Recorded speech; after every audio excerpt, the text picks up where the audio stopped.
Hey, it's Andre from Olive Tree Therapies, and today I'm doing a video for those of us who have been struggling for a long time with chronic symptoms or symptoms that are persistent in how unpleasant they are.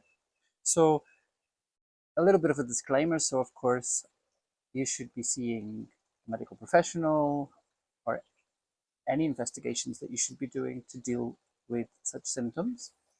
But sometimes we already know what the causes are. We already know what the treatment for those symptoms is as such, but we are still left with those sensations, which are very hard to cope with, or can be very hard to cope with on a day-to-day basis. So this video is for those people who are trying to find um, little tools and techniques. So I hope that this is helpful from, and what I'll be doing today is from a somatic polyvagal approach. I won't be getting into too very technical terminology with polyvagal theory, but it is polyvagal informed my tips and advice.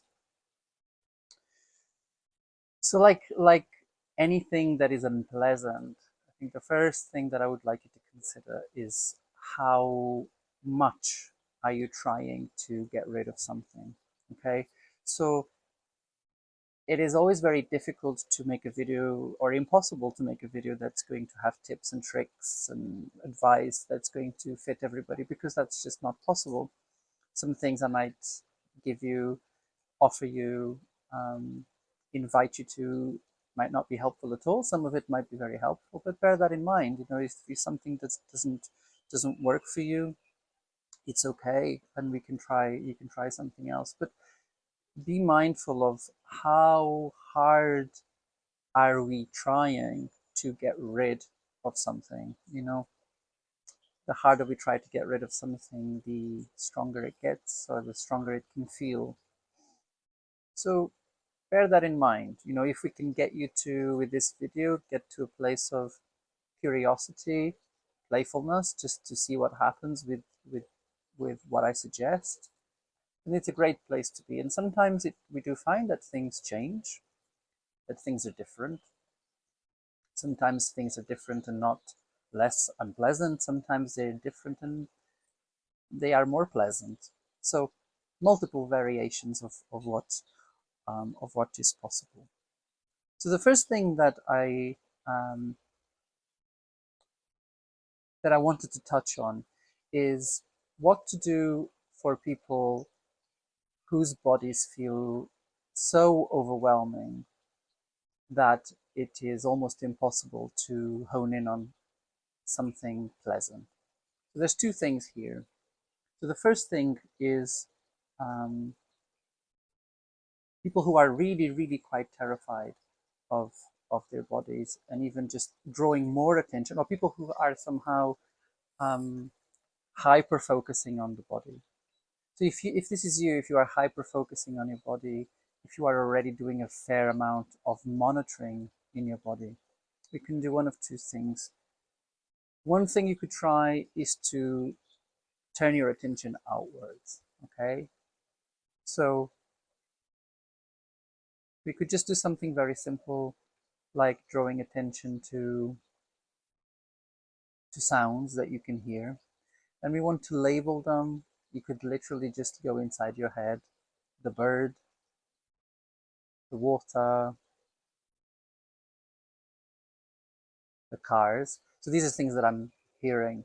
And you could do this for a minute, 2 minutes, just see what happens. You could do the same thing with scents, or things that you can smell, things that you can see around you. So the banana tree, the building, the brown building, the tree branch, and you could go through this process. Sometimes we are hyper aware of the outside of the body.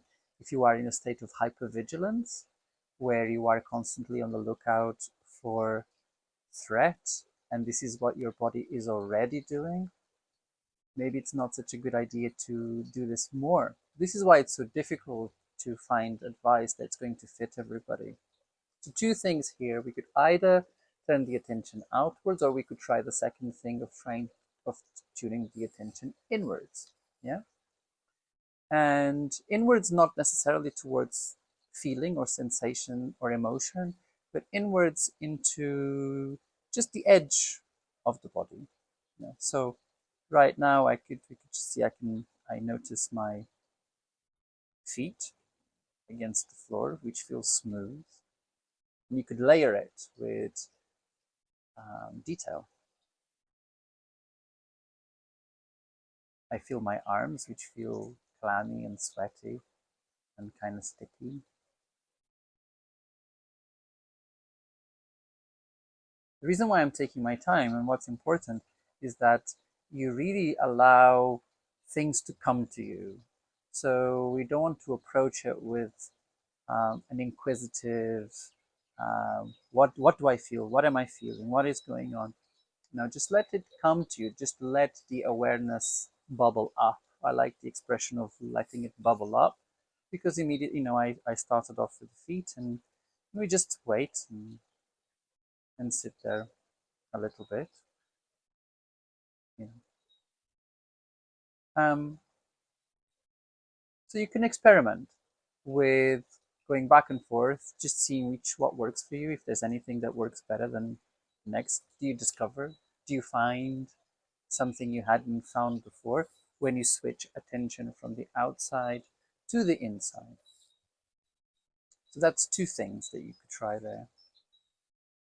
Another thing that you could try is to ask or be aware so focusing into the body is what am I aware of now that I wasn't 5 seconds ago? Is there any part of my body that feels surprisingly pleasant or neutral? Yeah, so in this moment, I'm not necessarily aware of anything that feels particularly great, because I feel sweaty and clammy and, you know. But if we give it some time, again, for things to bubble up, we might discover that there is a part of the body we weren't aware of. Feels pleasant. Sometimes we discover something else that feels even worse. And if that is the case, that's okay. But you should never do anything that feels scary. So if anything feels scary, I'm away from it. I'm away from it and focus on something else. But in this moment, I am noticing that my breath feels free and elastic. And that feels nice. I wasn't aware of my body when I first said that. So three things for you to try. Lastly, I wanted to introduce you or remind you, you might already be familiar with this polyvagal concept, but with the idea of an anchor. And an anchor is a memory, ideally, because our body remembers it already. But an anchor is something that we can recall on command of a memory that where we felt safe and connected. So safe and connected to people, animals, a higher being, it doesn't matter. But connected to something else that's not you. We are social beings. We thrive to connect. We cannot survive without connection. So give you a moment to think of a time when you felt this. From last week, from yesterday, from 10 years ago, it doesn't matter. And help, some tips to help you recall that is to think of who, what, where, and when. Yeah. So This memory could be connected to a person, to a who. It could be connected to a time of your life. It could be connected to a place. It doesn't matter. So these are ideas to help you recall that. And when we recall that memory, we layer it with as much detail as possible. And we try to remember, what are we doing? What are we seeing? What are we smelling? We go through the five senses and we try to recall how were we feeling. And we try to simmer in that. We simmer in that memory for as long as you can. So 3 seconds, 10 seconds, 2 minutes, it doesn't matter. Sometimes memories get intrusive thoughts along with them. That's natural, that's okay. Again, if anything feels scary or unpleasant, step away from it. Try something else. Sometimes it's not the right memory to work with. And this becomes, or having a collection of these anchors that you can draw upon whenever you need to, becomes part of your toolbox, part of your somatic toolbox that you can not relive, but we can recall in a very somatic way. And it's important not to use anchors as an antidote to unpleasantness. Yeah. So, because it doesn't quite work like that. Remember what I said at the beginning, that the more you try to get rid of something, um, it doesn't always work in the way that you wanted it to work. So be mindful if you're utilizing an anchor to quite desperately get rid of something. So you could really write a collect. I call it a savoring practice. Deb Dana, who is fantastic therapist, who writes anything there is to read about polyvagal theory in therapy. She calls it a savoring practice, and you could have a collection of these memories that you either write or go through in your own head. But we try to really come to the body and see if you can recall, how did the body feel, and how does it feel in the present moment as we recall it. Yeah. So I hope this is I hope this is um, helpful. Um, I wanted to draw your attention to the who bit in the anchor, because co-regulation is something that we we really often dismiss and under don't value enough, because we don't have to know how to regulate completely alone. We do not do anything by ourselves. And so it is a fantastic thing if you have somebody that you can co-regulate with. Humans co-regulate together. This is what we do, and this is a huge part of a healthy nervous system. So in addition to everything that you already do to get yourself to a better place, or to get yourself to a place where things don't feel so overwhelming, and that that allows you to step away from unpleasant, persistent sensation, is to co-regulate with other people.